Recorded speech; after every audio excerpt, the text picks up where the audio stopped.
The Adventures of Vampire Cheerilee. Written by Totallynotabrony. Read by Robipony. Chapter 4. Cheerilee's eyes snapped open at the sound of the alarm clock. The shrill ringing did not constitute a threat, however, so she sat up in bed with a sigh. What happened the night before had caught her by surprise. Why hadn't killing the snake been as emotionally difficult as it had been with other animals? Was it because the serpent was ugly and mean? Was she really that shallow? Cheerilee shook her head. This wasn't the time to be thinking about it. She collected her things and trotted off towards the school. When Cheerilee arrived, she went about the familiar routine of opening blinds and cleaning. She remembered the gift that Twist had given her. It was still in her desk drawer. Cheerilee took the candy cane out and looked at it. She tried eating regular food before, but it hadn't ended well. She licked the peppermint candy tentatively, the taste lingering on her tongue. Nothing about the pleasurable flavor had changed. Twist hadn't gotten her candy cutie mark for nothing. Cheerilee's taste buds cried out for more, and she desperately wanted to eat the sweet confection. She felt a hint of nausea building up, though, and knew that one lick was all she was going to get. She sat down and took a few deep breaths, the ill feeling passing quickly. Cheerilee dropped the candy in the wastebasket, concealing it with a bit of clutter. It would look suspicious if the candy was discovered there. No pony ever threw away Twist peppermints. I can't even enjoy a candy cane. One more thing taken from her. One more thing that made her different from who she once was. If the students hadn't begun coming in at that moment, Cheerilee might have broken down, crying on her desk. It was only for them that she put on a smile and shoved away her pain.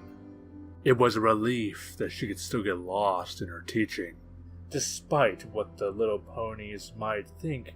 If they found out her secret, they might be the only thing keeping her sane. Today in class, a few more students were wearing t-shirts. Cheerilee started the lesson before they could begin comparing slogans and witticisms. After the fillies and colts were dismissed that afternoon, Cheerilee sat at her desk for a while. Rarity's suggestion of getting a hobby sounded nice, but where should she begin? It wasn't like you discovered something new and enjoyable to do every day. Her thoughts drifted back to the night before as she hesitantly let them. She hadn't lost control. She hadn't woken up next to a blood-drenched, dead animal. Was there some way she could cause that to happen again? While still gruesome, it was better than the alternative of bloodlust and instinctive reactions. As Cheerilee packed up to go home, she felt the pressure of what lay ahead bearing down. She needed to figure out what was different about her hunt the night before. She also needed to find a hobby that would keep her sane. Even if both those things came to pass, the best she could hope for was still a flawed life, however long that would last. She had no idea how to proceed. Preoccupied, Cheerilee shut the schoolhouse door a little more forcefully than needed. It rattled the whole wall as it slammed shut. She drew her hoof back in surprise. Her strength had been boosted since the transformation, but she never tested exactly how much. If she had been trying, she might have even broken the door off its hinges. All the more reason to be careful. She didn't want to hurt any pony. The thought of having to monitor herself and constantly be on the alert every minute of every day sounded like a monumental task. What if she were to remove herself from the situation? Could she stay in the forest and hide?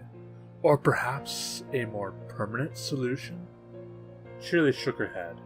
That was no way to think.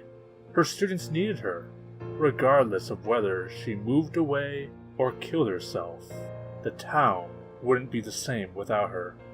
She may not get much recognition considering she was just a school teacher, but as long as she felt like she was making a difference in young lives, she vowed to stay. How would a vampire even commit suicide anyway? The puzzle of what had happened the night before continued to trouble Cheerilee.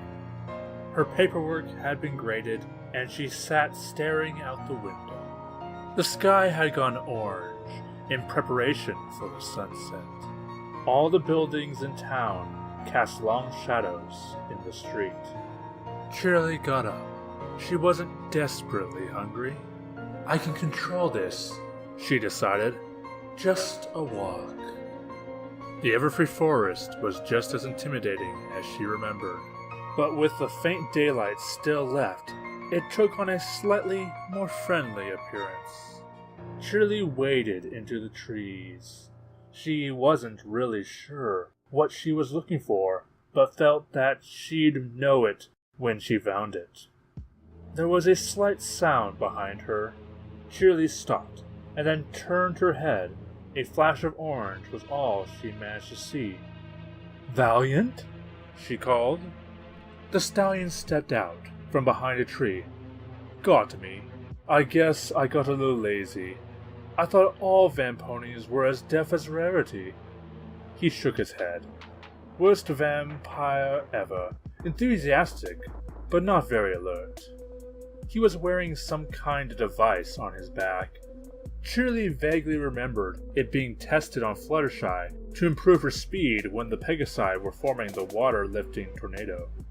"What are you doing here?" she asked. "I just came to see what was up. You aren't scheduled to be hungry right now, so I thought something might be happening." "You've been watching me to see what my habits are?" Valiant nodded. "Yeah, I get bored sometimes. By the way, that thing you did last night was pretty cool, Snake Eater." He chuckled to himself at some memory. Cheerilee took a step in his direction. Despite his words, Valiant wasn't relaxed. He didn't react very much, but he definitely noticed her getting closer. "Anyway," he said, "just get back to what you were doing before. Pretend I'm not here." Cheerilee took another couple of steps. Valiant shifted his hooves a little. "You look nervous," she said. "Sorry, I'm just out here in the middle of the woods with a bloodthirsty killing machine. I'd be stupid not to be." His straightforward admission surprised Cheerilee. "But why did you come?" "Truthfully, I'm probably as confused as you are. A big part of doing it for the science. Another reason is that I feel somewhat responsible. Good or bad, I did this to you, so it's my responsibility alone to secretly follow you around and see how you cope." "I'll tell you how I'm coping," Cheerilee shouted. "I have never felt so lost, helpless, depressed, or disgusted with myself. I've killed things." Valiant nodded. "I know." Cheerilee kept walking towards him. "So you're responsible, you say? I don't want to be a vampire anymore. Maybe you can help me with that."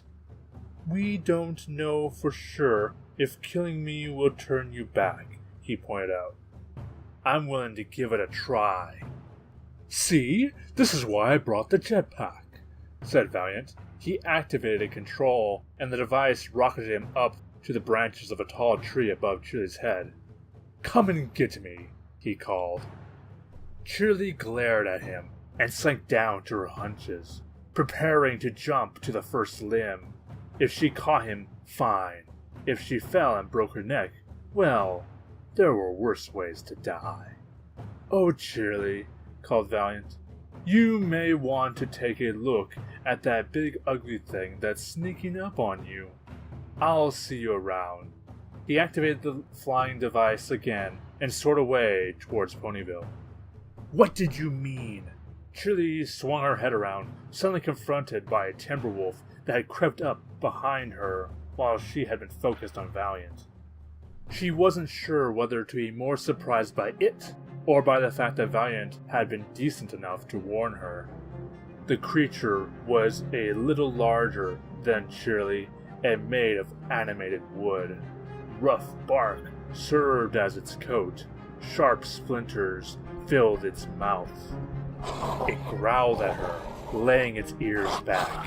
Almost by themselves, her lips pulled back to reveal her fangs. She was not prey.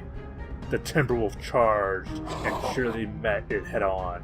They clashed together, each trying to attack the other's weak points. Cheerilee felt a rough set of claws rake her flank. She tried to find a good place to bite. The wolf attempted to gain the advantage by knocking her over. Cheerilee pushed back. She struck with her front hooves, evading the sharp claws. One powerful shove by her back leg sent the Timberwolf sprawling. The pony leaped on top, pressing the advantage. On its back, the wolf had suddenly become an easier target and struggled desperately. Cheerilee's teeth found the wolf's throat and tore it open. The creature may have been made of timber, but it was still a fatal wound. Its resistance ceased, and Cheerilee sat back, breathing hard. The scratches on her side were not deep and appeared to already be scabbing over. Cheerilee stood up, suddenly wary. She spat out a couple wood shavings. It was time to call it a night. She walked slowly back towards Ponyville, occasionally pausing to expel more splinters from her mouth. By the time she reached her house, her mild wounds had almost completely healed. After a quick shower, she laid down and was asleep in minutes. A couple days later, Cheerilee was back in Twilight's library. Valiant was off doing something, so they were alone. "I don't understand it," said Cheerilee. "I just feel a lot better about killing something if I know that it would have done the same to me." "I've never been in that position before," said Twilight, "but I think I can understand what you mean. So, are you trying to hunt only predators now?" "I suppose. I never really thought of it that way, but I guess I have stopped attacking anything that I would consider cute." Twilight appeared to be deep in thought. "We haven't talked about it specifically, but I got the feeling that Princess Celestia knew that Blue Blood was a vampire. Maybe I can write to her and ask for more information. If I keep things vague, no pony has to know about you." "But what would you talk about?" said Cheerilee.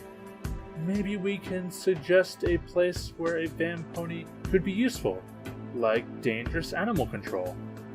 Cheerilee thought about it for a moment. The term useful vampire sounded like an oxymoron, but what if there was something she could do? It certainly beat feeling useless. "That sounds okay," admitted the schoolteacher. Twilight smiled. "I'll get started writing the letter." As she moved away, she called, "It's nice to see you coming to terms with the situation." Cheerilee almost snorted. She didn't want to come to terms with anything. Being a vampire was still as repulsive as it had been on day one.